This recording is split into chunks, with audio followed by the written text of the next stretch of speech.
Yani, simbólicamente estamos presentándonos y compartiendo esta primera entrevista en el recinto del Consejo Deliberante de Río Cuarto, donde ocupas una banca, simbólicamente en tu banca,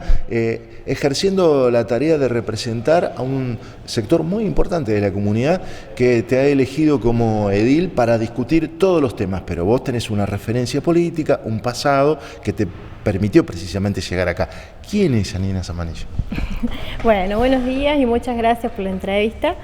Es difícil definirse a uno mismo, pero bueno, en lo que es el ámbito de la política, yo lo que te puedo contar es mi recorrido a partir de mi rol de estudiante en la Universidad Nacional de Río Cuarto, porque yo estudié acá la licenciatura en psicopedagogía, y apenas ingresé a la universidad me metí en un espacio que primero no me daba cuenta que era de militancia, pero bueno, era todavía muy jovencita, que era para alfabetizar en los barrios. Era un programa, me acuerdo, que se llamaba Nunca es tarde y que estaba a nivel nacional, territorializado, y bueno, me empiezo a vincular con gente que estaba alfabetizando en la periferia de Río Cuarto. Así que bueno, empiezo a desarrollar actividad en el fondo del Alberdi. Recuerdo todavía un comedor comunitario donde empecé a hacer esa práctica, que me sirvió no solo para la carrera, sino que después fui descubriendo todo este condimento de la política en los barrios, de la política social y todo lo que uno puede transformar a partir de ciertos programas o actividades. Yo comienzo esa práctica y bueno, ese programa pertenecía a una agrupación que era Franja Morada en su momento, de la Facultad de Humanas.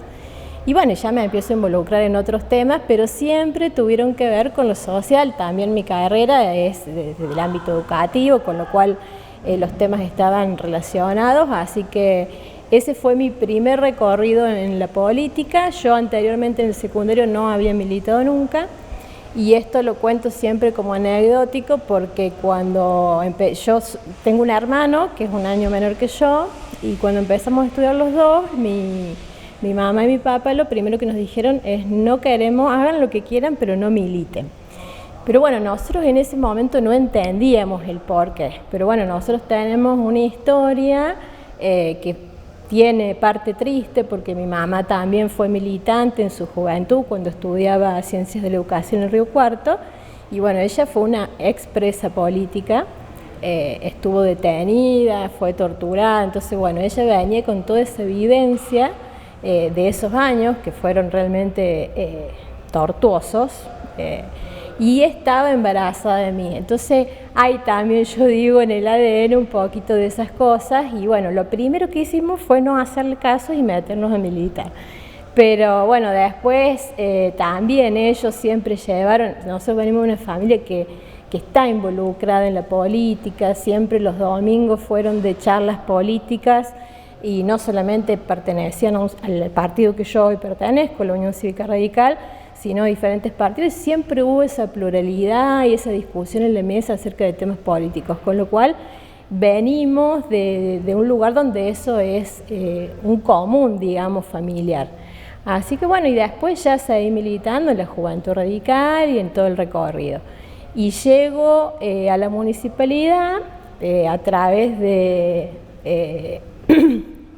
personas que me antecedieron en temas sociales y que ya estaban trabajando, y me convocan específicamente para trabajar en lo que era la población de niñez y adolescencia en ese momento.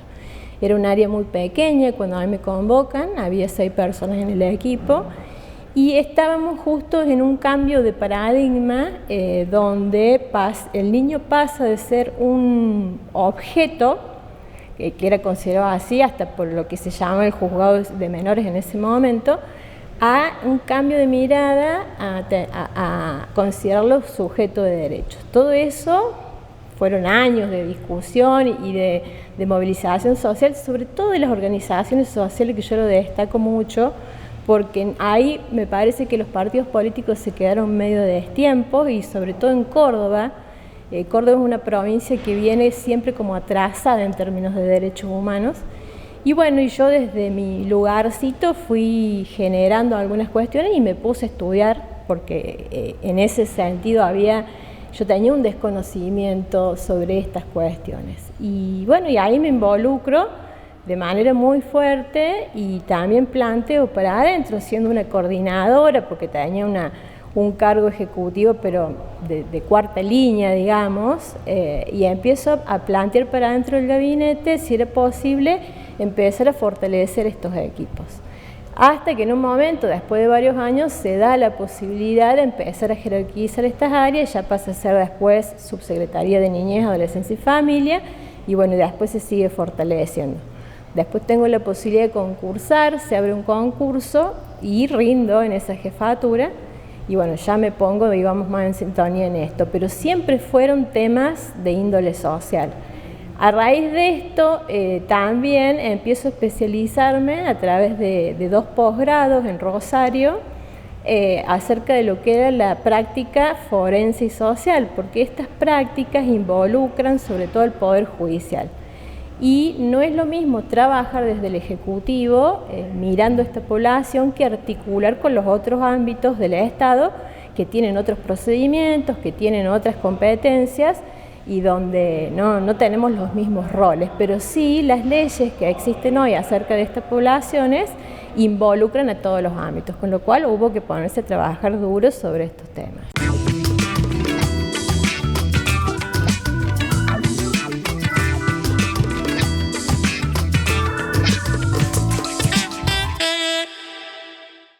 Le contamos a los que nos están viendo en todo el territorio, pero también en Río Cuarto, que además todo este recorrido, que no es menor y que seguramente te ha llevado mucho tiempo en la construcción y en el aprendizaje de todos, porque fue todo un proceso lo que fue sucediendo en el ámbito político, en el institucional, en el judicial, te llevó a ocupar un rol y un lugar que hoy, cuando hablamos de temas específicos, sos una de las referentes en Río Cuarto, respetada por pares desde el punto de vista de la pertenencia política, pero también con una mirada de muchísimo respeto por parte de aquellas personas que te fueron sucediendo en el ámbito donde vos estuviste trabajando. Esto también hace a la construcción de una nueva mirada que tenemos como sociedad con respecto al tema de la minoridad y de los derechos, además de la cuestión de género, que es otro de los temas que te has ocupado. Exacto, sí, fue así porque creo que también uno cuando estudia acerca de los temas y se involucra desde ese lugar y no desde estos roles que por ahí también existen en la política, que los respeto, pero que en cierta manera no comparto demasiado, de la crítica que no es constructiva o de la chicana que se llama en político, desde ese lugar, lo que termina haciendo es llevar como para su propio costal ciertos egoísmos que no te depositan en ningún lugar más que 2 minutos en un medio de comunicación. Digo, yo elegí otro camino que es más largo, es más costoso, pero que trasciende la cuestión partidaria también. Y en ese articulado con el Poder Judicial, las organizaciones sociales, referentes de otros partidos políticos, yo hoy siento que eso es una cosecha, construyendo ese respeto, y es el mismo respeto que yo tengo por esas personas que son de otras ideologías, pero que tienen una construcción en estas cuestiones que es realmente admirable. Las personas que trabajan en esto no podemos distinguir entre un color y otro. Yo no puedo decir, no, bueno, este niño sí, este no, esta mujer sí, esto no, porque pertenece a tal o cual espacio. Entonces me parece que si nosotros pudiéramos dar un paso más, digo esto hablando ya a nivel general en nuestro país, dar un paso más y dejarnos de poner esas posiciones taxativas de blanco-negro, River-Boca o peronismo, radicalismo, digamos, podríamos hacer una nación mucho mejor. Es muy difícil, yo sé que es difícil porque, bueno, cada cual tiene sus intereses, los partidos también tienen sus propios intereses, pero digo, si pensáramos un poquito más en este sujeto de derecho desde que es niño, porque después es el ciudadano que es un par nuestro, tendríamos otra mirada acerca de las cosas y tendríamos hoy resueltos varios problemas que son estructurales. Y que con esta mirada reduccionista de pensar en uno y no en el otro, en esta mirada colectiva, terminamos en un pozo sin salida, me parece.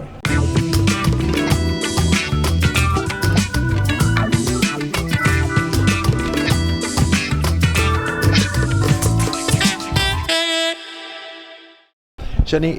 llegás con todo este recorrido a ocupar la banca. Imagino que en este contexto también tiene que ver con la convocatoria, la aceptación. Imagino que te deben haber atravesado un montón de sensaciones al momento de terminar aceptando la candidatura. ¿Qué te pasó por el cuerpo inicialmente? ¿Cómo lo tomó la familia? Y en ese contexto, ¿qué fue lo que definiste como eje de trabajo o que planteaste en la mesa a la hora de aceptar el rol, pero además, por otro lado, darle una impronta a la gestión? Sí, en realidad para mí fue difícil porque yo ya estaba, en el momento que a mí me ofrecen esto, yo también me habían convocado para trabajar en el PAMI, que estuve un tiempo ahí, que tuve la oportunidad de trabajar con adultos mayores, que es otra población muy interesante y donde hay que trabajar muchísimo, sobre todo el proyecto de vida. Y yo la verdad que estaba ya como para mi modo de ver, en el último caminito de mi vida política, porque nunca dejé tampoco mi actividad privada. Yo hago consultorio, trabajo desde la clínica, porque también me formé como psicoanalista. Entonces el consultorio es algo que a mí me apasiona y me costó mucho sostener a veces la función pública y el consultorio, pero hice un esfuerzo porque realmente me gusta mucho y disfruto de atender a mis pacientes. Y ya en este momento había fortalecido esos espacios y dije, bueno, no, ya está, en la política me parece que ya está, pero porque los temas sociales te agotan. Hay un momento donde uno tiene que repensarse. Yo le decía a mi equipo cuando trabajábamos en niñez, yo tenía a cargo 43 personas. El día que yo vea a un niño o una mujer como un número de expediente, díganme porque me tengo que ir de acá. Pero con total sinceridad, porque uno llega a un momento que se contamina tanto, que se desgasta y pasa a abordar los temas de esa manera. Y cuando me ofrecen esto, la verdad que no tenía muchas ganas, digo sinceramente, y el ámbito legislativo nunca fue un ámbito que a mí me sedujera, me atrapara. Sabía que era interesante, pero estoy más acostumbrada a lo que es el ejecutivo, el hacer, el más dinámico, sobre todo creo que tiene que ver una cuestión más de adrenalina que otra cosa. La resolución. Exacto. Pero bueno, hubo una insistencia grande y resignificando esto de mi trayectoria que vos decís recién, que a uno le cuesta verlo, la verdad que a mí me cuesta verlo, pero agradezco cuando me lo hacen ver. Y bueno, terminé diciendo que sí, lo planteé en mi familia, todos estaban contentos, yo era la única que no esperaba eso, perdón. Pero bueno, después me entusiasmé y empecé a encontrarle el gustito de lo que puedo llegar a aportar desde este lugar de debate y de construcción en otro sentido, que no solamente tiene puesta la mirada en esa población que yo he venido trabajando, sino en toda la ciudadanía, donde uno puede hacer aportes interesantísimos, aún siendo oposición. Yo me sorprendí porque cuando empezamos a trabajar en diciembre se acercó muchísima gente que no sé por qué, sinceramente, pero que tiene puesta la mirada de confianza, de decir, yo creo que vos podés plantear, y vienen con proyectos armados, vienen con ideas, vienen con no solo con problemáticas y demandas sociales acerca de sus cuestiones, sino con cosas que quieren hacer para su propia ciudad. Así que me está atrapando el ámbito, digamos.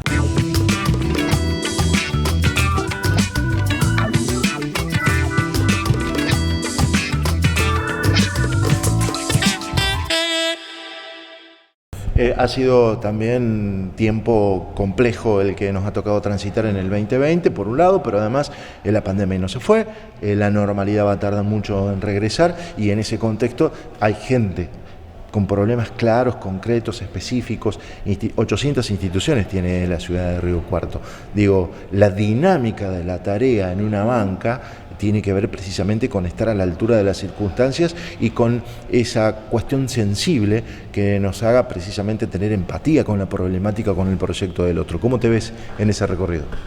Bien, la verdad que bien, porque te vuelvo a repetir, yo creí primero que diciembre, sobre todo por las características contextuales de la pandemia, iba a ser muy tranquilo y que íbamos a estar como pensando en algunas cuestiones, y no, fue una vorágine de cosas.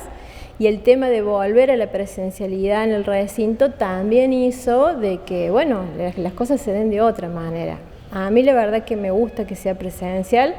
prefiero asumir los riesgos que sean, pero pero es distinto atender a alguien y vos poder mirarlo a los ojos y poder llegar a esto que vos decís de la empatía y sentir hasta con el cuerpo lo que al otro le sucede. No es lo mismo que atender por un Zoom o que sesionar en un Zoom, donde uno se termina como robotizando, digo yo, se enfrían las cosas de alguna manera.